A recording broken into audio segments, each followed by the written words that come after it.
Hello दोस्तों, कैसे आप लोग।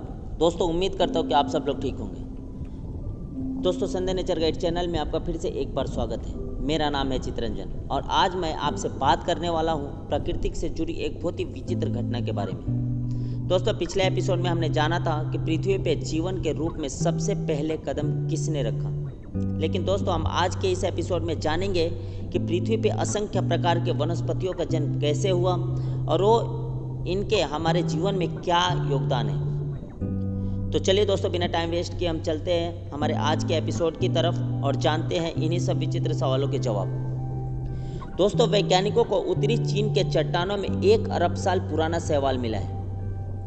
दोस्तों यह पृथ्वी पर मिली अब तक की सबसे पुरानी वनस्पति बताई जा रही है। दोस्तों 1 अरब वर्ष पहले समुद्र का तल इन शैवालों से ढका हुआ था और यह पृथ्वी पर जीवन की उत्पत्ति के बिल्कुल शुरुआती सालों का है।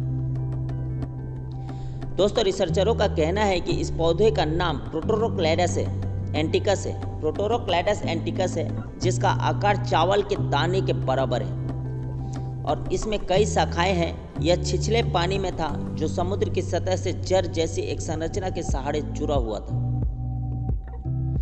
दोस्तों यह भले ही छोटा दिख रहा है लेकिन प्रोटोरोक्लैडस एक तरह का हरा शैवाल है जो अपने वक्त में बड़े जीवों में था। दोस्तों यह समुद्र में बैक्टीरिया और दूसरे सूक्ष्म जीवों के साथ रहता था। इसमें प्रकाश संश्लेषण की क्रिया होती थी। दोस्तों प्रकाश संश्लेषण यानी यह सूरज की रोशनी से ऊर्जा लेकर उसे रासायनिक ऊर्जा और ऑक्सीजन में बदलता था। दोस्तों वर्जीनिया टेक में पोस्ट डॉक्टोरल रिसर्च क्विंगटोंग ने इस शैवाल के जीवाश्म को लियाओनिंग प्रांत के डालियन शहर के पास ढूंढा। दोस्तों नेचर इकोलॉजी एंड इवोल्यूशन में छपी रिसर्च रिपोर्ट के लेखक क्विंगटोंग का कहना है कि प्रोटोरोक्लैडस एंटिकस आज जितने भी हरे पौधे धरती पर मौजूद हैं उन सब का पूर्वज है। दोस्तों पृथ्वी का जीवन मंडल अपने भोजन और ऑक्सीजन की जरूरतों के लिए मुख्य रूप से पौधों पर ही निर्भर करता है। दोस्तों धरती पर पौधे करीब 45 करोड़ साल पहले पैदा हुए। माना जाता है कि यह समुद्री शैवाल के वंशज हैं। दोस्तों पृथ्वी पर 2 अरब साल पहले एक बड़ा परिवर्तन हुआ था।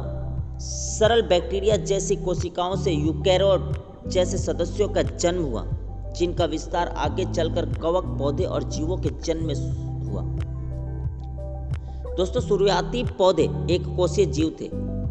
प्रोटोरोक्लैडस जैसे बहुकोशीय पौधों तक पहुंचने का क्रम विकास की एक प्रमुख कड़ी है जिसने भारी संख्या में असंख्य प्रकार के वनस्पतियों को जन्म दिया, जिसमें विशालकाय बड़े बड़े फल फूल वाले पेड़ पौधे, पृथ्वी पर चादर के जैसे बिछी हुई हरे हरे घास जैसे असंख्य प्रकार के वनस्पतियों के प्रजातियों को जन्म दिया और यह पूरी पृथ्वी को अपना घर बना लिया और पूरी पृथ्वी जंगल में बदल गई। इस प्रकार हमारे प्राकृतिक और असंख्य प्रकार के वनस्पतियों को जन्म हुआ।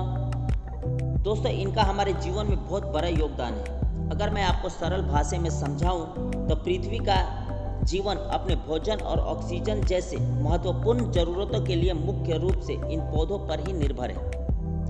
तो दोस्तों आज के इस एपिसोड में हमने जाना कि पृथ्वी पर असंख्य प्रकार के वनस्पतियों का जन्म कैसे हुआ और इनका हमारे जीवन में क्या योगदान है।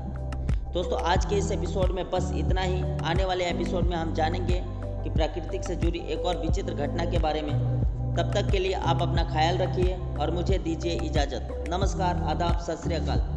दोस्तों अगर आप मेरी जानकारी से संतुष्ट नहीं हैं तो नीचे कमेंट करके बताएं और अगर संतुष्ट है तो वीडियो को लाइक कीजिए, चैनल को सब्सक्राइब कीजिए और वीडियो को शेयर करना तो बिल्कुल भी मत भूलिए। धन्यवाद।